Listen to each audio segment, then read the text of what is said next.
अगर खरीदना है ट्रेडिंग करके गाड़ी तो पैसा पूरा लगता है, और अगर छूट जाए आपका ट्रेड तो बहुत बुरा लगता है। आज का वीडियो बहुत मजेदार होने वाला है, क्योंकि आज के वीडियो में जो हुआ है उसे देखने के बाद आपको भी लगेगा कि अरे भाई ये सेम गलती तो मैं भी करता हूं।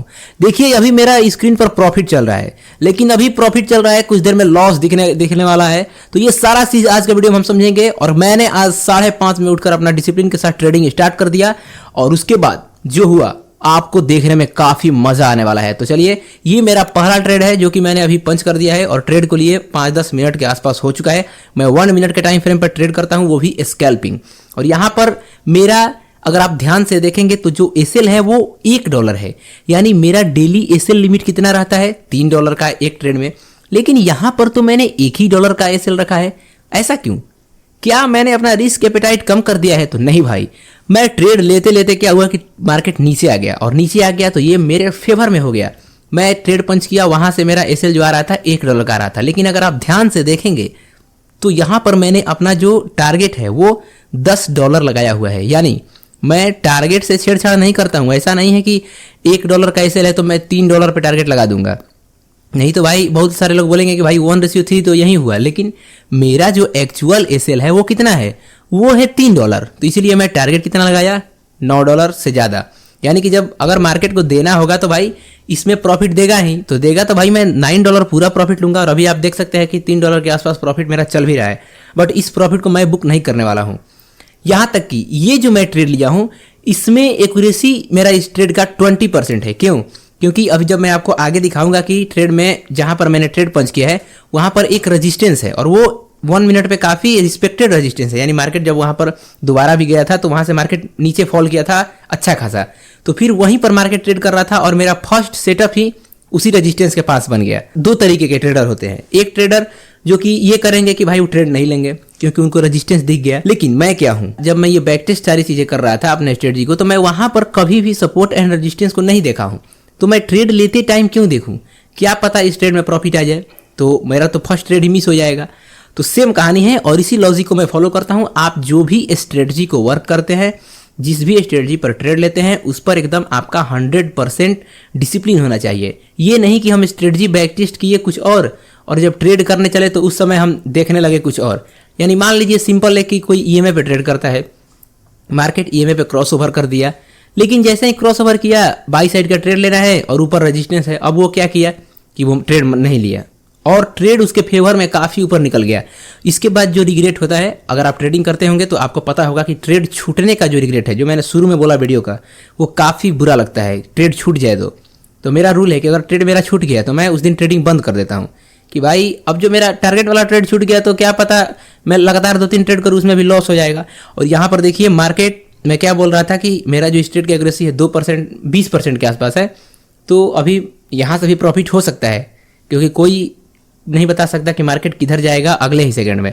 लेकिन अभी तो मुझे लग रहा है कि यहाँ पर मेरा एसएल जाने वाला है। सो एसएल चला भी जाएगा तो कोई बात नहीं, ये मेरा फर्स्ट ट्रेड है, और मेरा डेली का ट्रेड और डेली का एसएल सब कुछ फिक्स रहता है कि अगर उतना मार्केट दोनों में से कोई एक दे दिया, टारगेट या एसएल में से, तो मैं ट्रेडिंग कर देता हूँ बंद। लेकिन अगर ट्रेड छूट जाता है तो ये एसएल लिमिट हिट हुए बिना ही मैं ट्रेडिंग बंद कर देता हूँ, क्योंकि ट्रेड छूटने के बाद मेरा खुद का रूल है कि मैं ट्रेडिंग नहीं करता हूँ। मैं सोचता हूँ कि चलो अब अगले दिन भाई आज ट्रेड छूट गया तो ये गलती रिपीट नहीं करना है, तो ये मैंने इसलिए ये डिसिप्लिन बनाया हुआ है। और यहाँ पर अभी आप देखेंगे तो मार्केट मेरे एसएल के काफ़ी पास पहुँच चुका था, लेकिन वहाँ से फिर रिवर्स हो गया है। यानी कि अब इतना ही देर में बहुत सारा चीज़ हो गया, मार्केट $3 के पास गया, फिर अभी लॉस में चल रहा है। तो ये लॉस भी हो सकता है, लेकिन इससे मेरा जो साइकोलॉजी है उस पर कोई इफेक्ट नहीं पड़ रहा है, क्योंकि मैंने ये सारा चीज़ को बैक टेस्ट किया है। मुझे पता है कि मेरा जो स्ट्रेटजी है वो कितने % एक्यूरेसी के साथ वर्क करता है, उसमें कितना बार लॉस होगा, कितना बार प्रॉफिट होगा।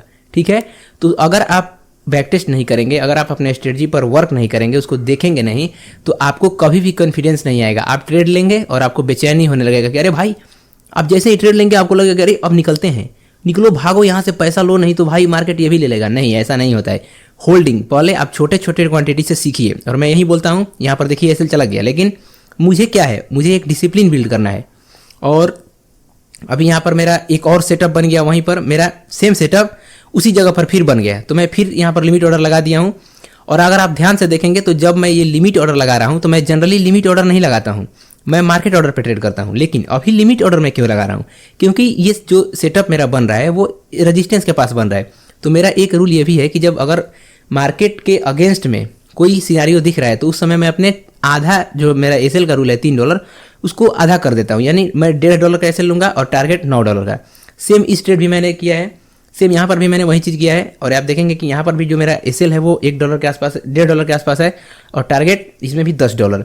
यानी अगर इसमें प्रॉफिट आया तो सारा पीछे का जो $1 का लॉस था वो भी कवर हो जाएगा। तो अभी देखते हैं कि इस ट्रेड में क्या होता है, क्योंकि इसका भी चांस कितना है प्रॉफिट का, मात्र 20%, क्योंकि ये भी रेजिस्टेंस के पास बना हुआ है। सो इस चीज़ को देखते हैं कि आखिर इस ट्रेड में होता क्या है। तो अपना लिमिट ऑर्डर यहाँ पर लग चुका था, मैं वीडियो बनाना बंद कर दिया था। तो अभी आप देखेंगे तो मेरा लिमिट लग चुका है और मार्केट फिर से मेरे फेवर में चल रहा है। पिछला ट्रेड में भी मेरा $3 के आसपास प्रॉफिट दिखा रहा था और इस ट्रेड में भी मेरा $3 का प्रॉफिट दिखा रहा था। अगर मैं उसमें 1:3 बुक करता यानी एसएल के अनुसार, तो $3 उसमें बुक हो जाता और इसमें भी $3 बुक हो जाता और मेरा टोटल प्रॉफिट होता $6। अब अभी आपको लगेगा कि भाई बुक कर लेना चाहिए था, तुम जो $1 का लॉस लिए उससे तो अच्छा ही है $3। भाई ये एक दिन का गेम नहीं है। मुझे ऐसा नहीं है कि मैं आज ट्रेडिंग कर रहा हूँ और आज के बाद मैं कभी नहीं करूँगा। ये मुझे रोज करना है। तो रोज करना है तो मैं अब रोज रोज नया नया डिसिप्लिन में तो कर नहीं सकता कि आज कुछ और डिसिप्लिन फॉलो कर लिया, कल कोई दूसरा रूल फॉलो कर लिया, ऐसा नहीं होगा। यहाँ पर भी $3 का प्रॉफिट दिखाया लेकिन फिर वहाँ से मार्केट रिवर्स हो गया। तो इसमें भी प्रॉफिट का चांस मुझे लगता है कि इसमें नहीं है, क्योंकि ये भी लॉस में जाने वाला है, क्योंकि मार्केट उस अपने पिछले हाई को ब्रेक नहीं कर पा रहा है और मार्केट रेजिस्टेंस पे है। तो यानी मैं बाई साइड का ट्रेड लिया हूँ तो इसका चांस कितना है, कम है। तो ये सब सारा चीज़ होगा और यही चीज़ आपको सीखने को मिलेगा कि छोटे कैपिटल पे कैसे ट्रेड किया जाता है, कैसे डिसिप्लिन मेंटेन किया जाता है कि आप अपना जो पूरा आप रूल बनाए हैं उसको कैसे अच्छे तरीके से फॉलो करेंगे। और इस ट्रेड में मैं देखता हूँ कि क्या होता है, उसके बाद आपको मिलता हूँ। तो यहाँ पर इस ट्रेड में भी मेरा एसएल हिट हुआ है। अब इसके बाद जो हुआ वो बहुत इंटरेस्टिंग था, क्योंकि इसके बाद हुआ क्या कि एक मेरा ट्रेड बना। मैं यहाँ पर लगातार 2 ट्रेड किया और मैं अभी सुबह सुबह उठा हूँ तो मैं सोचा कि चलो भाई थोड़ा कुछ एक बाहर काम था तो मैं चला गया। बस कुछ देर के लिए अपने सेटअप से उठा, मात्र 10-15 मिनट के लिए गया और उतने में ही क्या हुआ कि मेरा एक सेटअप बना और उस सेटअप से टारगेट भी मिल गया। अभी मैं आपको दिखाता हूँ। तो ये वो वाला ट्रेड है जिसमें कि आप देखेंगे तो मेरा 1:3 का टारगेट रहता है। तो यहाँ पर देखेंगे तो 1:3 डन हो चुका है और मेरा सेटअप यहाँ पर बना भी था, लेकिन ये ट्रेड मुझसे मिस हो गया। और मेरा क्या रूल है कि अगर मेरा ट्रेड मिस हो गया तो मैं उस दिन ट्रेड नहीं करता हूँ। सो इसके बाद मैं अब ट्रेड नहीं करने वाला हूँ। अगर ये ट्रेड मिस नहीं होता तो मेरा जो पीछे लॉस हुआ है $3 का, इसमें $9 का प्रॉफिट होता और मेरा सारा का सारा लॉस रिकवर हो जाता। तो इसीलिए बोलता हूँ कि अपना रिस्क रिवार्ड जो है उसको मेंटेन करके चलना है, अब ट्रेड को मिस नहीं करना है। और अभी आज का दिखा देता हूँ कि क्या रिजल्ट है, कितना चार्ज लगा, कितना ब्रोकरेज लगा, तो वो भी आप देख लीजिए। तो आज है 18 तारीख और 18 तारीख का अगर हम चार्ट देखेंगे तो आज मेरा 253 रुपये के आसपास लॉस है और चार्ज लगा है 185 रुपये के आसपास। तो भाई डेल्टा एक्सचेंज में यही प्रॉब्लम है, बहुत ज़्यादा चार्ज लगता है और ये तो मेरा सारा ट्रेड जो है 30 मिनट के अंदर कट हो जा रहा है। अगर ये 30 मिनट से ज़्यादा चलेगा तो चार्ज और ज़्यादा लगेगा। तो इसीलिए डेल्टा एक्सचेंज में आपको सब चीज़ कैलकुलेट करके चलना होता है कि आप यह ना कि 10 को ट्रेड किए और 10 ट्रेड में आपका $10 प्रॉफिट है लेकिन आप चार्ज पेड कर दिए $17, तो आप नेट में $60 के लॉस में है। तो ये सारा चीज़ भी आपके साथ होगा। यहाँ पर देखेंगे कि मेरा $3 के आसपास आज लॉस हुआ है, जो कि मेरा एक ट्रेड कैंसिल होता है, लेकिन इतने में मैंने 2 ट्रेड कर लिया है। तो ये सारा चीज़ भी आपको ट्रेड के दौरान मैनेज करके चलना पड़ता है। और चार्ज में आप देखेंगे तो मैं $5 के आसपास चार्ज सेव किया हूँ, यानी $5 के आसपास चार्ज को मैंने बचाया है। सो ये सारा चीज़ मैं आपको रेगुलर दिखाता हूँ और अच्छे तरीके से आपको अगर पूरा कुछ भी समझ नहीं आता है तो नीचे कमेंट करो यार, नीचे कमेंट करोगे, मैं उसको आपको वहीं पर बता दूंगा। और वीडियो को अच्छे तरीके से पूरा देखो, मजा आने वाला है, क्योंकि मैं सारा चीज़ में इसमें मेरा रियल साइकोलॉजी है ट्रेड लेने के बाद कि मैं कैसे मैं सोचता हूँ। आपको सीखने से लगेगा कि भाई क्या ही देखें, लेकिन देखने से जो फायदा होगा वो आपको खुद पता चलेगा। केवल आप वीडियो को कंसिस्टेंसी के साथ देखना चालू करिए। मिलते हैं आपसे नेक्स्ट वीडियो में, तब तक के लिए लाइक सब्सक्राइब कर देना और एक अच्छा सा कमेंट नीचे करना। क्या आज तुम ट्रेडिंग किए तो कितना प्रॉफिट हुआ, लॉस हुआ, वो चीज़ भी तुम नीचे कमेंट में बता सकते हो। इससे मैं भी देखूंगा कि हाँ भाई मेरे ऑडियंस में से कौन कौन लोग ट्रेड करता है या नहीं करता है। ठीक है, मिलते हैं नेक्स्ट वीडियो में, तब तक के लिए जय श्री राम।